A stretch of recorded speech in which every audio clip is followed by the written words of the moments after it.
How's it going, guys? Doing a video in regards to flashy, I guess flashy isn't really the word for it that I'm describing, but extravagant cars, even though I can't afford anything considered extravagant by most people's standards. However, any vehicle that is in excess of features and whatnot that you need is considered extravagant to some point, I guess. But the conversation basically is about my enjoyment of European cars, and over the years, I'm gonna say, geez, it started about 2008 area. I got a very high mileage Audi A4. It had like 250,000 miles on it, just the front wheel drive. It wasn't even the Quattro. It was, I don't know if it was an experiment. I was gonna fix it and just, I don't know what I was gonna do with it. But for whatever reason, I ended up with it. And from the second I first drove it, I kind of fell in love with it, to the point where I thought, you know, Audis were these special cars now that just have a certain feeling to them. And anybody that's driven a European car knows what I'm talking about.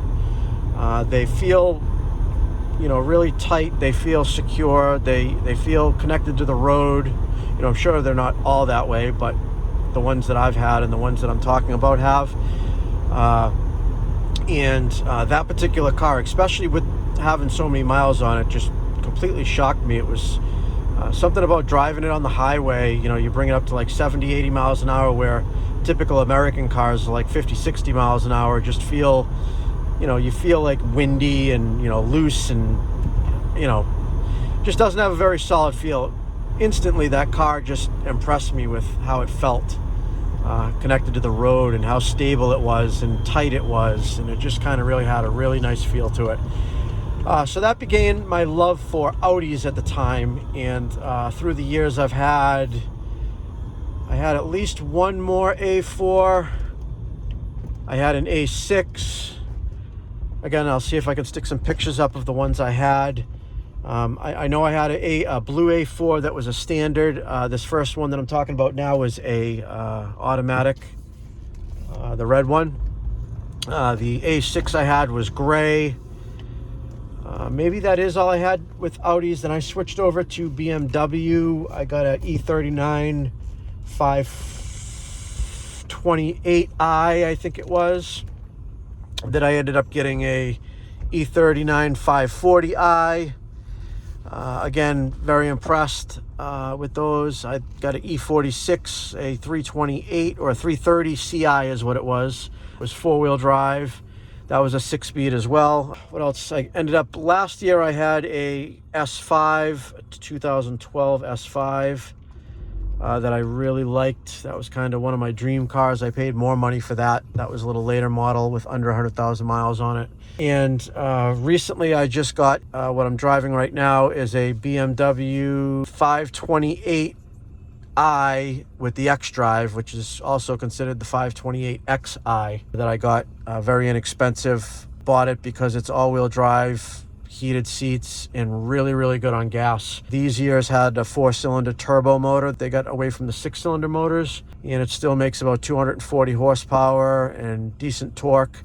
You know, it's not a barn burner, but it's peppy. It's fun to drive. It's got an 8-speed manual, automatic that turns into a manual. They're good transmissions, reliable. It's just a really fun to drive car. It's got the leather, all the heated seats and heated steering wheel and all the fun stuff.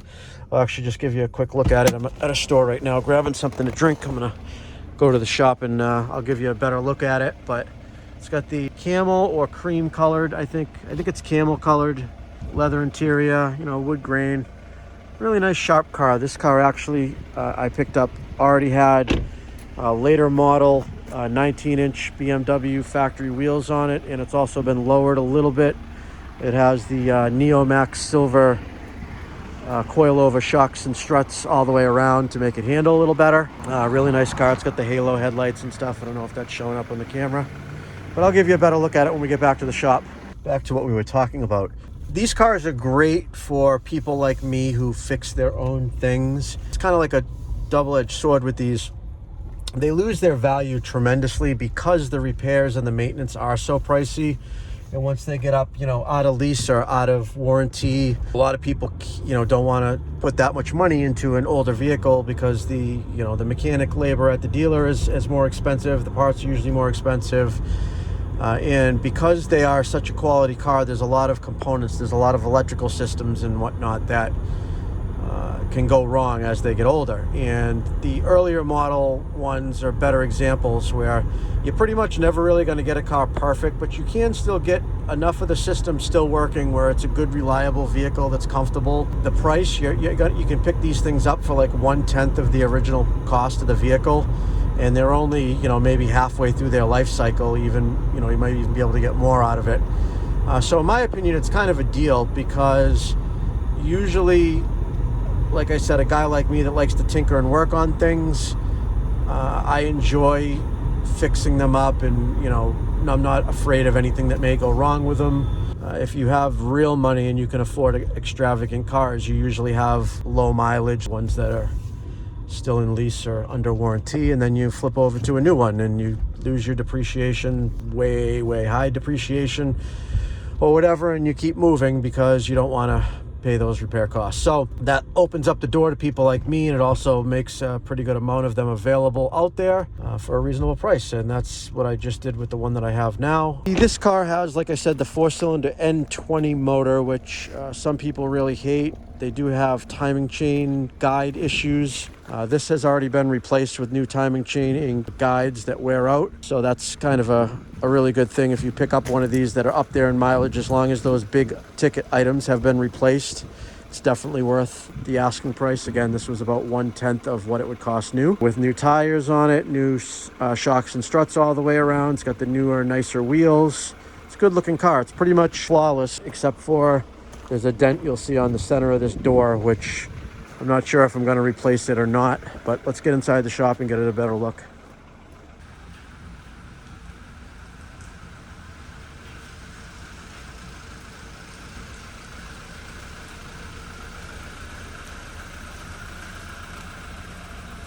All right, so here's a little walk around. It's a sharp looking car. One of my favorite BMWs, if not my favorite BMW, is the E39 series, which is, I think they're 98 to 2003. I'm trying to remember. I'll put it up, up here on the screen, what those years are, which has the 400 horsepower, I believe, V8 in it, which is really nice. They do have bearing issues, connecting rod bearing, and, a few other things, but like I said, if you repair those big ticket items, the M series cars they appreciate. If anything, the price is going up on them. So to get a decent E39 M5 right now, you're going to be paying, probably about half the price of a new one right now.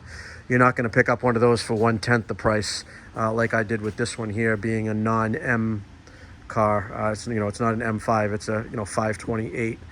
So this is kind of the smaller, the lower of the line of the 5 Series because it has the smallest motor. They have the 535, which has got a V6. Again, this is a 4-cylinder turbo, and the reason I got it is I get on the highway, I'm getting about 34 miles to the gallon in this car, which is really nice, and it still has usable power. Like I said, about 240 horsepower, all-wheel drive. It's great in the snow in the off-season.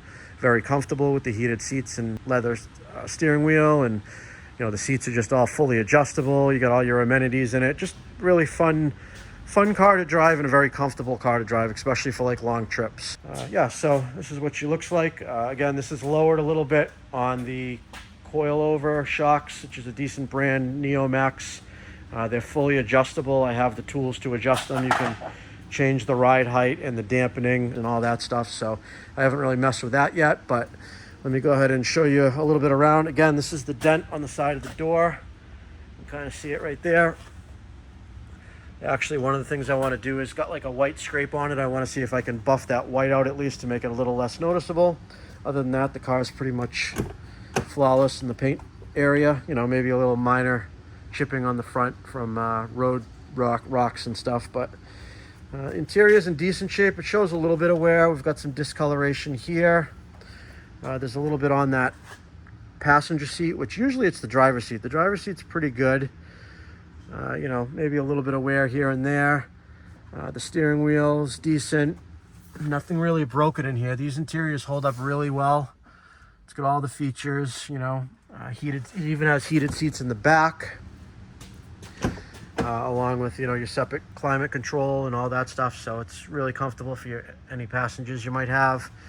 We got the nice sunroof up here that opens. You know, you can open up this alone and have the glass, so you can open up the sunroof completely. Let's go ahead and pop the hood and we'll show you what the motor looks like.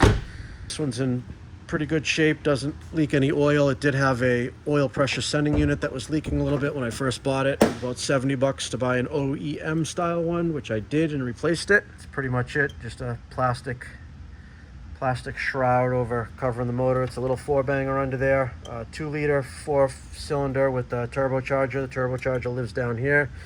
I believe it does have a little intercooler, just an air intercooler that goes in the front under the grill here. Pretty simple to work on. We got your oil filter right there. I mean, to maintain, oil filter right there. Your belt's pretty easy to get to. You know, hoses and whatnot, decent. Xenon headlights. They've got the separate, like I said, little angel eyes in them along with the lights.